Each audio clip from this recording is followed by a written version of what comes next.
Hi, welcome to The Knowledge. My name is Joel Flynn. Today we have the privilege of being joined for interview by Mr. Norman Baker, MP for Lewes, Liberal Democrat. Mr. Baker is the Shadow Secretary of Transport and is infamous within Westminster for his outspoken criticisms of the expenses scandal dating back to January 2005.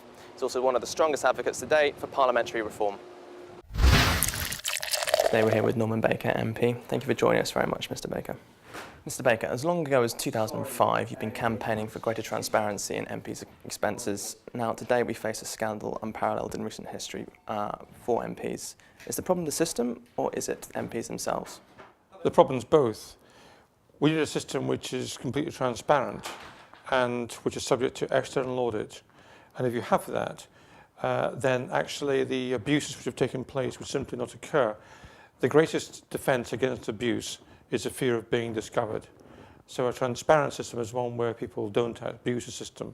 Having said that, many of us haven't abused the system anyway, but we've had to use our own moral compass because the rules have been very lax.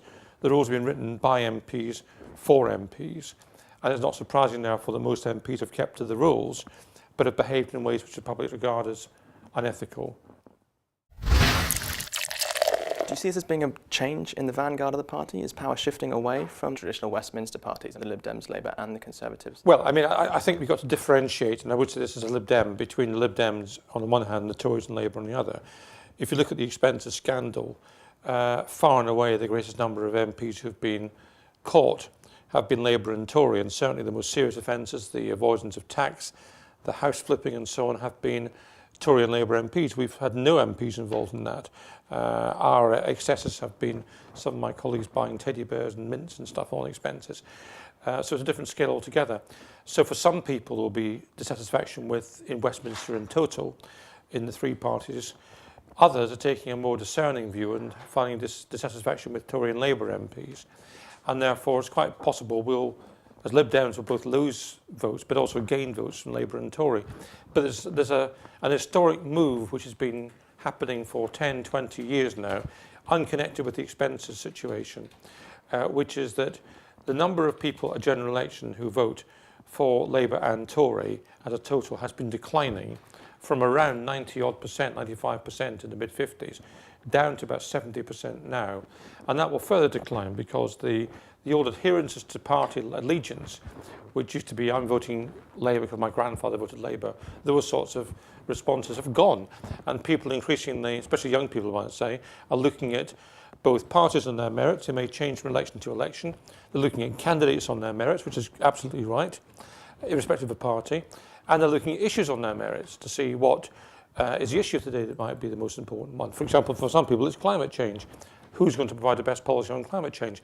And that transcends, in a way, traditional party loyalty.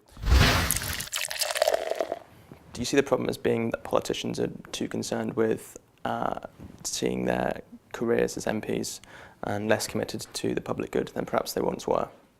I think that's a bit overstated, in fact, that view, because if you go back to 30 years ago, say, there were a whole lot of MPs who regarded being an MP as a part-time occupation. They went to work in the morning, they were a barrister in the courts or whatever they were, they had business interests, and they'd come along in the afternoon after a liquid lunch and take part in the debate. They wouldn't really deal with their constituents properly, there was no history of constituency correspondence, and it was a different situation. Now, I think we want full-time MPs. I don't think we want MPs with outside jobs. I made it a pledge when I was elected 12 years ago. I would have no outside consultancies, no directorships. I've kept to that. I think it's very important we have full-time MPs. But the idea that MPs are doing it for the salary, I think, is not true.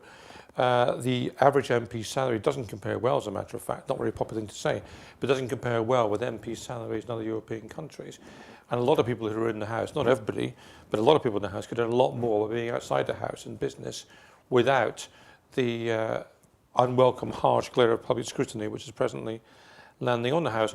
So a lot of MPs are now not standing in the next election, some because they've been found out having abused the system and the electorate wouldn't wear it, but others are not standing because they've had enough. And they say, why should I put up with this? I'll go and get another job which is paying me better than this without all the hassle. Do you see this as a chance for young people to get into politics more?